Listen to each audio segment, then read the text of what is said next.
Okay, welcome to my Compulsory Question 2, and today I'm going to be answering how do the elements of your production work together to create a sense of branding. Now it's important that I outline what I'm going to be drawing back to throughout this entire question, which is the 3 E's. Enable, which is giving the audience a connection with the artist, which enables their experience. To elevate the audience's experience, which is improving their experience through like colour, costumes, storytelling, and giving us access to the artist's world. And finally, enriching, which is a profound improvement into the audience's perception and experience with the artist. This can be through social media and websites. An example of this would be Lady Gaga naming her followers and creating a sense of community and togetherness in this shared identity. Now, one important way I've created a sense of branding is through mise-en-scène.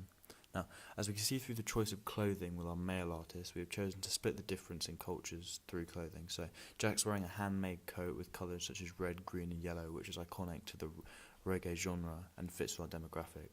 But we've chosen this to juxtapose it with modern, fashionable clothing such as a bright orange hoodie and a beanie. The use of colour elevates the audience's experience, and with the use of a colourful backdrop, we can see that this is used to the full extent. Now, Brake's theory of tribalism fits into our chosen outfits, as we have dressed up our artists in clothing that connects them to the fashionable youth that our core demographic is aiming for. They would see these artists and want to be part of this tribe and subscribe to the shared identity, which kind of fits into the genre and enriches the audience experience because they feel like they're part of this shared identity. Now, the locations we have used are chosen in order to give off the effect of extraordinary authenticity, which is a concept Dyer put forward in his paradox of the star theory. We've chosen to use places such as the Maddock Community Gardens and Little Nan's Bar in Deptford, as they create a sense of the extraordinary, as they're places that are interesting to visit and unique, but still retain the authenticity we want to associate with our songs and artists. Now, I feel that our audience has a larger connection with our artists as they see them travelling around London, going to interesting and diverse places that the audience wouldn't know about.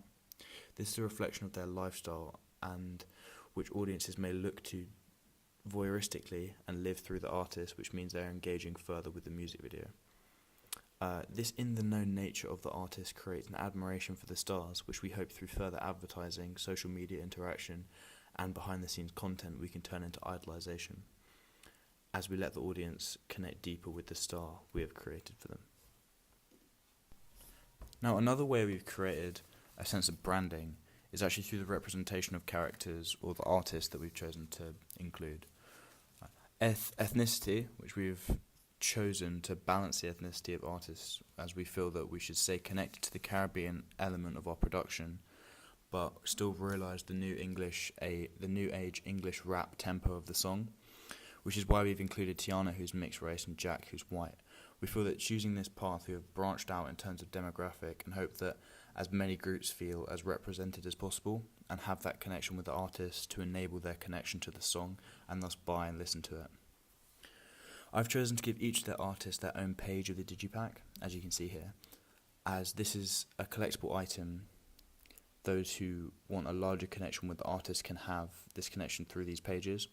This is clearly a decision in order to sell more records and digipacks, as we are rewarding those fans that seek out a higher connection with the artist and thus elevating their experience with the brand and with the song.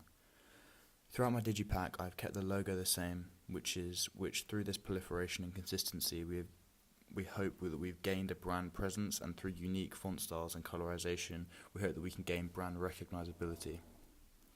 I've chosen to cast young teenagers as artists, as I feel this gives us a greater connection between the artist and the core demographic.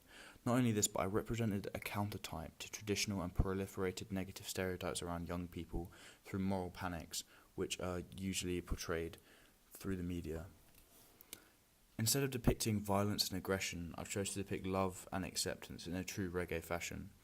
This choice fits with Dyer's paradox of the star again, as even though these are young people, which is authentic, they are still selling out shows and creating music videos, which is the extraordinary, which is how these artists create a sense of branding, as other people watching this music video feel connected to that artist. So we've also used editing to portray a sense of branding, and the largest editing technique we've used is the use of Wacom and After Effects in order to doodle on our music video. This was a stylistic choice in order to further this personal connection with the audience and create a sense of branding through the use of colour. In doodling and drawing by hand on our music video, in the same way that many artists have used handwritten text on posters, the audience feels a sense of connection, which elevates their connection as they feel that the artist has written that personally for them. I personally think this is a link to the alienation most fans feel from an artist where they have no connection to what is being produced from other than the music. In drawing on the music video, we sidestep this issue and connect both the video to the music and the fan to the artist. Not only this, but the use of colours helps cement the idea of a reggae brand, as it's done in a classic reggae colours, red, yellow and green, which semiotically represents the genre of reggae. The colour is constant across all media platforms such as websites, social media, digipacks, etc. This proliferation reinforces the brand identity and brand recognisability because in terms of marketing, repetition is a strong strategy to use in order to create a strong brand identity. Through the creation of our own website, we are creating a constructed image of the stars as the audience would like to see them, thus fitting with Dyer's star theory. This means including the best photographs from the numerous photo shoots and carefully creating behind-the-scenes footage in order to portray our artists as fun and down-to-earth. This again fits into Dyer's paradox of the star, as our artists are down-to-earth as portrayed in these behind-the-scenes footage, but are still selling out shows and performing at festivals, which again elevates the audience's connection and thus creating a website. This enriches their experience with the brand and the artist. In creating behind-the-scenes content, we let the audience interact and see a new side to their favourite artists, meaning they have an elevated connection to these artists, and rewards them for accessing the website, which may encourage them to stay and buy merch or singles. There's another way that I've created a sense of branding, and that's through social media. So, in creating a social media page for our artists, we have placed our brand in the 21st century. This is entirely constructed, as most artists' social medias are, but we encourage our artists to tweet out what they want, but it must be vetted by our PR team beforehand. In interacting with the fans, they're creating a personal connection with the audience and have enriched their experiences as the fans, as we hope this will translate into better brand identification and record sales. Fans also have the ability to create their own content, as they're known as prosumers, meaning they can consume what we give them or create their own content to enjoy, which further gives us free advertising and furthers their connection to the brand and the stars.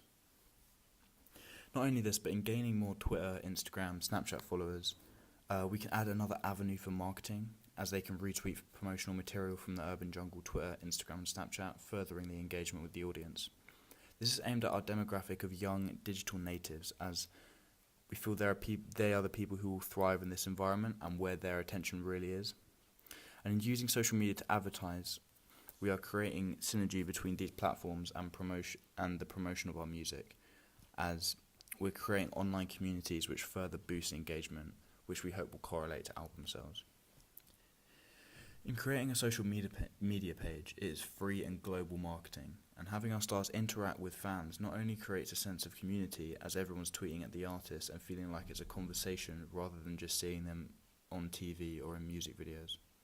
This again fits with Dyer's paradox of the star, as artists are both present, interacting with the fans, but absent as they're doing this interaction over social media.